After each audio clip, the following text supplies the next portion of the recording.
وادي شط الرجال بيعتبر من أهم المناطق في التاريخ المصري القديم، بس يا ترى أهميته دي بترجع لإيه؟ كل ده إن شاء الله هنعرفه خلال حلقة النهاردة. وهنبدأ حلقة النهاردة بالكلام على نقوش لشخصيات في وسط الرجال، والشخصية اللي معانا النهاردة وهي آخر شخصية هي الشخصية رقم 11، وهو المشرف على أمناء الخزانة والمسمى سبك حتب. ومن الحاجات اللي بتلفت النظر إنه على مسافة 15 خطوة من اللوحة الأولى، وعلى مسافة قريبة جدا من اللوحة التانية من الجهة الغربية، في شخص كتب بسرعة كبيرة جدا على الصخور تاريخ سنة 39. في المرة الأولى كتب التاريخ في سطر واحد من الشمال لليمين أو في اتجاه اللوحة لما الإنسان بيدير وجهه ليها، وفي المرة التانية كتب بنفس الإيد اللي كتبت التاريخ الأول، بس كتب التاريخ ده بالعكس. ومن الواضح ان التاريخين دول بيظهروا بشكل كبير جدا ان يقصد بيهم حصر اللوحتين الاولى والتانية ومجموعة النقوش اللي بينهم.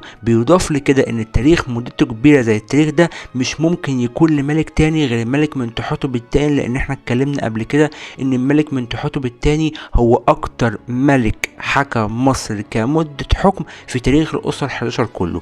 وعلى كده بيظهر ان الشخص اللي كان بيعرف ان زيارة البلاط الملكي هتتم من المكان ده فكتب في المكان ده، وكأنه بيريد ان هو يقول الاسماء اللي بين المكان ده والمكان التاني في شط الرجال هي للملك وحاشاته اللي كانوا موجودين في مكان شط الرجال في السنة 39 من حكم الملك. ودلوقتي هنبدأ نتكلم عن زيارة وادي شط الرجال بعد عهد الملك منتحتب الثاني. ومن الظاهر ان وادي شط الرجال كان في عدد كبير بيروح يزور المكان ده بعد زيارة الملك نبحب تراع والحاشية بتاعته او بعد زيارة الملك منتحتب الثاني. وفي السنين اللي تلت الزيارة دي كان المكان ده بيروحوا اكتر من 100 شخص، وكتبوا كتابات بالقرب من نقوش سنة 39 اللي هي كانت موجودة على طول الوادي. وفي مجموعة من النقوش دي مؤرخة للسنين الأخيرة من عهد الأسرة ال11. وفي نفس المكان في تغراء للملك منتحتب الثاني كتبت بشكل سريع جدا موجودة في الجزء العلوي من الوادي ده. وفي غرب بنفس الوادي في رسم تخطيطي للملك سينخ كارع او الملك منتحتب الثالث في ملابس اسمها ملابس سعيد سد، وبينقل من خلالها قربان من الغزلان حملوا ليه رجلان، واحد منهم يسمى منتحتب، وفي 2 من حاشية الملك بيركعوا خلف الملك. وخلت ذكرى الملك ده في نقش موجود بين نقوش رجال البلاط الملكي واللوحة الأولى، وبيوجد اسمه على لوحة وقع جزء منها من الصخر ومكتوب عليها حور سينخ، وهي في حالة يرثى لها حالة صعبة جدا في الوقت ده بسبب عوامل التعرية الجوية. عشان كده الملك ده ليه نقش تالت موجود على قطعة منفصلة من الصخر الرملي موجودة في الجانب الجنوبي او في الجزء الجنوبي لمدخل الوادي. واللوحة دي مكتوب عليها ملك الوجهين الإبلي والبحري سينخ كارع المحبوب من حور وسبك رب خارو الذي خدم حور الملك منذ شبابه، الكاهن المطهر آني، او يحتمل ان الكاهن ده هو انتف. ويمكن ان احنا نستنبط او نقدر ان احنا نفهم من الحاجات اللي احنا قريناها قبل كده ان معظم اسماء الافراد اللي كانوا موجودين في الوادي ده كلها تقريبا بترجع للعصر ده، عشان بنجد من بينها 9 اسماء باسم منتحتب، و7 اسماء باسم خيتي، و4 باسم انتف، و3 باسم منتوي قوي. وكل الاسماء دي اسماء خاصة بتميز العصر الاول من عهد الدولة الوسطى.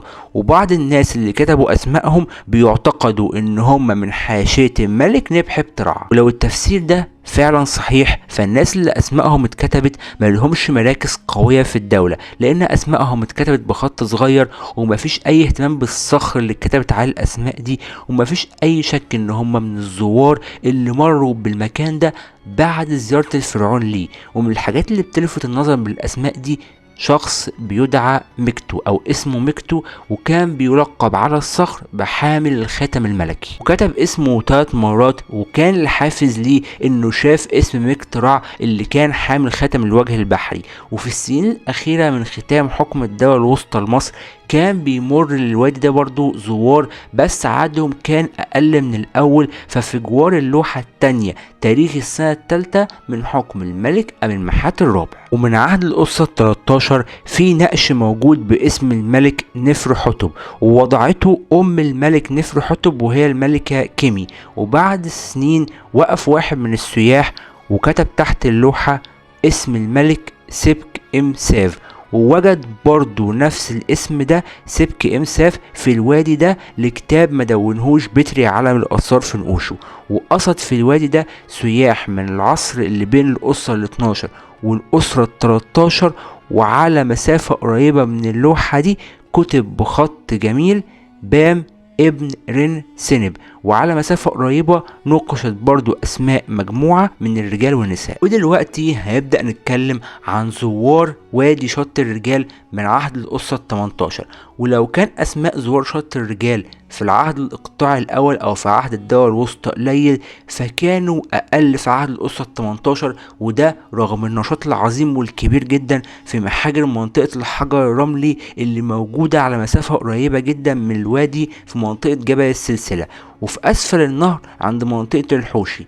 ومنهم كان بيأتي الزوار القليلين للوادي، وعثر على نقش في المنطقة دي من عهد الملك أمنحتب الأول. وبعد ما عدى جيل كامل على الحادث ده هنلاقي المشرف على الأعمال في معبد آمون في عهد أمنحتب الأول وتحتمس الأول وتحتمس الثاني زار الوادي ونقش اسمه على الصخور اللي موجودة على يمين اللوحة الكبيرة. والظاهر إن الشخص ده قضى حياته كلها في المحاجر، لأنه في عصر الحكم المزدوج اللي كان بين حتشبسوت وتحتمس الثالث رجع مرة تانية وساب اسمه عند منطقة راس الوادي. ومن الواضح ان الزوار اللي كان بيجوا للمنطقة دي كانوا بيجوا عشان يشوفوا اللوحة الكبيرة، ومن الحاجات المحتملة جدا انهم كانوا بيحجوا لاسم الملك ده واللي اصبح مؤله عندهم. وكتب تحت اللوحة دي كتب يعني واحد من الزوار اللي كانوا بيجوا للوادي ده زيارة قام بيها الكاتب آب عشان يرى الآثار. ودلوقتي هنبدأ نتكلم في نقطة مهمة جدا، وهي إن وادي شط الرجال ما تمش استعماله كمحجر. ومن كل الحاجات اللي اتكلمنا عنها قبل كده من الواضح إن وادي شط الرجال كان مقصد للزوار في أواخر عهد الأسرة ال11، ومن المحتمل برضو إن كان مقصد للزوار في أوائل عصر الأسرة ال12. وبعد قرن أو قرنين من الوقت ده كان مجموعة من الناس بينقش اسمه عليه اعتباط او مصادفة او من غير تنظيم. بس في عهد الأسرة ال18 كان زوار الوادي ده منحصرين في رجال المحاجر القريبة من شط الرجال، وكانت المجموعة اللي بتيجي للمحاجر دي متفرجين بس على الآثار.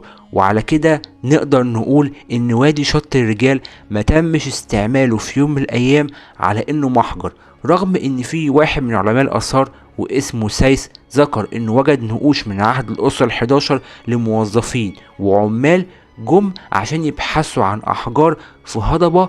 الهضبة دي موجودة فوق وادي شط الرجال، بس البحوث بتدل ان احجار مباني الأسرة ال11 واللي مأخوذة من الحجر الرملي كانت من النوع الازرق والارجواني الرمادي زي اللي موجودة في اسوان، بس مش من بينها النوع المائل للصفرة اللي موجود في محاجر منطقة السلسلة. وعلى كده بتكون النقوش اللي بيشير إليها عالم الآثار سايس مش لعمال محاجر، وكانت من عهد تاني غير عهد الأسرة ال11. ومفيش في منطقة شط الرجال أثر لمحاجر اكتر بس من 3 احجار من الحجر الرملي موجودة في الوادي، ومن المؤكد ان هي تم قطعها وارسالها للمكان ده في عهد الدولة الحديثة. وهنشوف بعد كده سر الشهرة اللي تم افتعالها واختلاقها فجأة للمنطقة دي بعد ما تم اتحاد مصر مرة تانية بفترة قصيرة في عهد الأسرة ال11، واللي أصبحت من ضمن المناطق المنسية بعد أجيال قليلة جدا. وعشان كده اللي هيسافر على المنطقة دي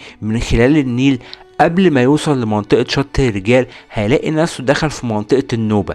وهيلاحظ لغاية يومنا ده ان البيوت في منطقة اسمها منطقة الكاب واللي بينها وبين وادي شط الرجال حوالي 60 كيلو فيها ذكريات البيوت النوبية اللي كانت موجودة من عهد الأسرة ال11. ده غير ان اللغة النوبية متداولة في منطقة دراو اللي بينها وبين منطقة شط الرجال وبينها وبين جبل السلسلة حوالي 25 كيلو متر. والمضيق ده ما كانش عقبة للملاحة زي الشلالات الموجودة في الجنوب، بس كان في منحدرات وعقبات كان بيضطر معاها الملاحين ان هم يجروا بالسفن عشان يخرجوا من المكان ده، وخصوصا في عصر التحريق او في زمن التحريق. زمن التحريق ده كان موجود في عصر الدولة الحديثة، ولغاية النهاردة في بعض المناطق اللي فيها شعاب واماكن ضحضاحة يعني اماكن منخفضة منسوب المية. وعند منطقة كومومبو في منحنى في النيل صعب اجتيازه من غير ما تلاقي السفن الشراعية رياح عشان تقدر تعدي من المنطقة دي. ومفيش اي شك ان من 4000 سنة ما كانش النيل قدر ان هو يعمل لنفسه مجرى عميق زي دلوقتي، وبالتحديد في منطقة التلال. ومفيش شك ان سفن الدولة الوسطى كانت بتلاقي صعوبة كبيرة جدا في ان هي تعدي من المضيق ده.